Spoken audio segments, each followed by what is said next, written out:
Kisah pemuda kaya, anak bos besar, pemilik 73 perusahaan, yang menjadi cleaning service.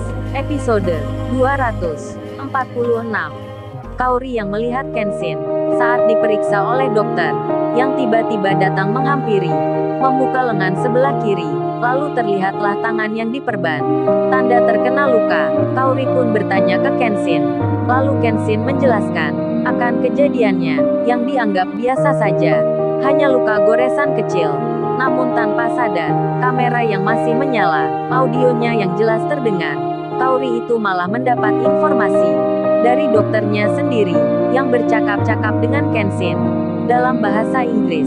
Kaori mengerti maksudnya, mengerti pula artinya. Jadinya di malam itu, ia pun khawatir, merasa panik sekali saat dokter itu bicara ke Kenshin, yang menjelaskan, ini mas lukanya memang gak seberapa, tapi yang dikhawatirkan, ada bahan kimia di mesin itu, yang masuk ke aliran darah. Kalau terjadi hal yang demikian, untuk saat ini memang belum terasa. Jadi baiknya menurut saya, besok masnya ke rumah sakit, untuk pemeriksaan lebih lanjut. Di situ ada foto yang bisa melihat bagian dalam tubuh kita, jadi entar bisa diketahui, ada dan tidaknya semenjak dini. Daripada nanti, ada hal yang tak diinginkan. Mendengar penjelasan itu, Kenshin pun mengiyakan. Kemudian dokter tersebut bicara berpamitan untuk meninggalkan ruang itu. Kaori, yang baru mendengar semuanya, dengan wajah agak cemas, ia pun segera bilang ke Kenshin, babe, kalau gitu, besok aku ke sana ya, nemani kamu. Kenshin menjawabnya, untuk apa Kaori? Aku gak kenapa-napa ini. Kaori pun menyahut, kamu masih aja bilang seperti itu. Hanya luka biasa.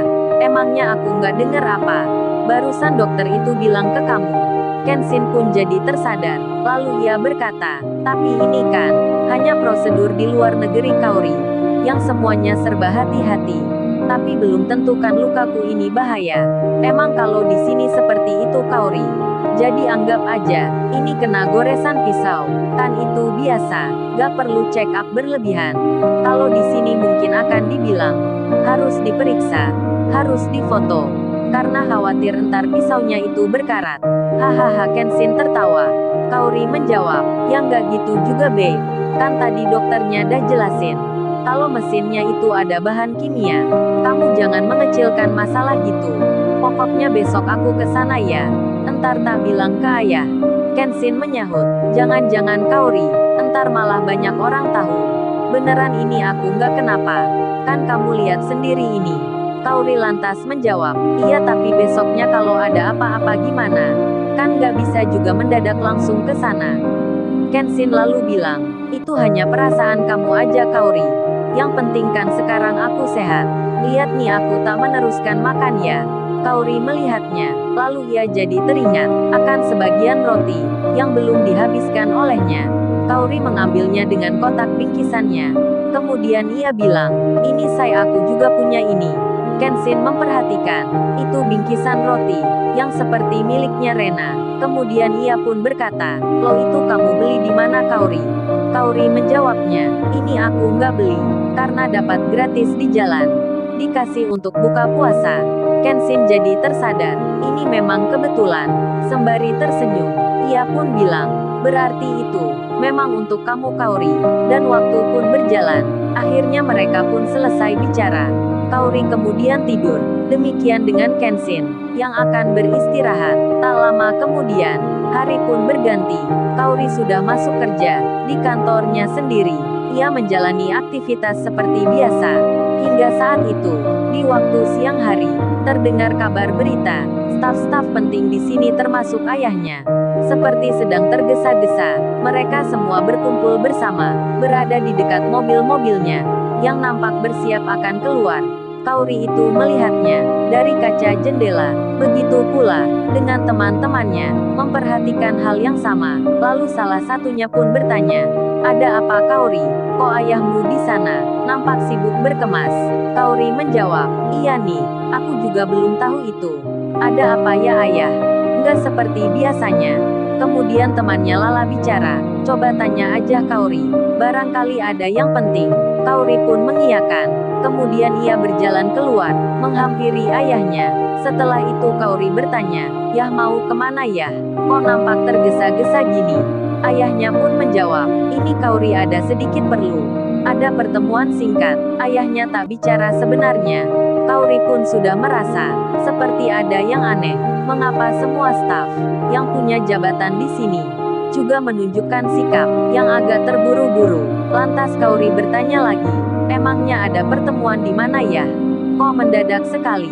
Siang-siang pula?" Ayahnya menjawab, "Ya adalah Kaori." Kemudian ayahnya melanjutkan bicara, "Oh iya Kaori, entar bilang ke mamamu ya. Ayah mungkin gak pulang hari ini, karena akan menginap 1 atau 2 hari. Kaori menyahut, "Kok seperti tergesa gitu ya? Apa ayah gak pulang dulu?"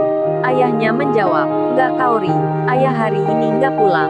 Entar khawatir terlambat." Lalu salah satu rekan kerja dari ayahnya Kaori, yang berada di samping itu berkata, "Ia sedang bicara di telepon dengan seseorang. Ini Pak, kita semua ditunggu di bandara. Pakai pesawat pribadinya bos. Jangan sampai datang telat ya." Kaori mendengarnya akan percakapan itu. Ia pun lalu bertanya, "Emangnya mau kemana ya? Kok naik pesawat bersama?" Ayahnya langsung saja menjawab, "Ke luar negeri Kaori. Ada pertemuan di sana." Kaori lagi-lagi masih merasa ada hal yang aneh, hingga ia pun bertanya ke teman ayahnya. Berjalanlah Kaori mendekat ke salah satu staf tersebut, yang saat itu sedang memasukkan barang di mobilnya. Kaori lantas bertanya, "Emangnya mau kemana Pak David? Kok buru-buru gini? Naik pesawat pula?" Yang ditanya pun menjawab, "Dengan apa adanya." "Oh ini Mbak Kaori, kami barusan dapat kabar dari London, jika Tuan Muda Kenshin sedang mengalami kritis di rumah sakit, akibat bahan kimia yang mengalir ke darah." Saat mendengar berita itu, Kaori pun shock jadinya. Langsung menangis dirinya. Pak David pun melihatnya, kemudian berkata, "Kok Mbak Kaori ini nangis? Ada apa nih?" Di saat Kaori yang panik itu merasa sedih, khawatir dan bingung, Pak David malah dapat telepon datangnya dari rekan di London. Ia pun menjawabnya dengan seperti tak percaya, "Apa-apa kamu bilang? Tuan Muda emangnya kondisinya gimana?" Rekannya yang ada di London itu menjawab. Pak David pun ikut bilang, "Apa katamu Tuan Muda? Sudah nggak sadarkan diri. Kondisinya terlambat." Kaori mendengarnya, ia pun pingsan jadinya. Di saat itu, di kondisi yang demikian, ia segera terbangun dari mimpinya yang mengerikan ini.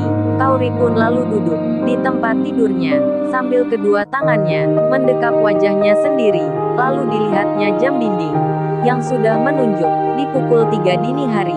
Kaori pun lantas bicara sendiri, "Syukurlah kalau gitu, ini hanya mimpi." Kemudian, ia mengambil handphonenya yang ada di sebelahnya. Dilihatnya nomor Kenshin yang baru mengirim pesan yang berucap ungkapan, "Selamat tidur Kaoriku, moga kamu mimpi indah. Aku sayang kamu." Tertanda Kenshin. Saat membacanya, Kaori pun tersenyum. Sedikit lega hatinya, ia pun lalu membalasnya, "Aku juga sayang kamu." Tulisan itu disertai foto yang bergambar merah jambu. Lalu Kaori melanjutkan tidurnya lagi. Kemudian, beberapa jam pun telah lewat. Waktu pagi sudah nampak kembali. Iwan terlihat kini bersiap. Ia akan berangkat, memulai kerja di tempat yang kemarin, yang di situ ada Angelika dan juga Susanti. Tak lama kemudian, Iwan tiba di pintu gerbang. Lalu ia pun masuk dengan motor bututnya. Kehadirannya dilihat oleh Angelika dari dalam kantornya. Angelika pun tak seperti biasanya. Hari itu nampak ceria, seperti senang ketika melihat Iwan datang, karena ia mengira biasanya di situ ada temannya yang tak lain Tuan Muda.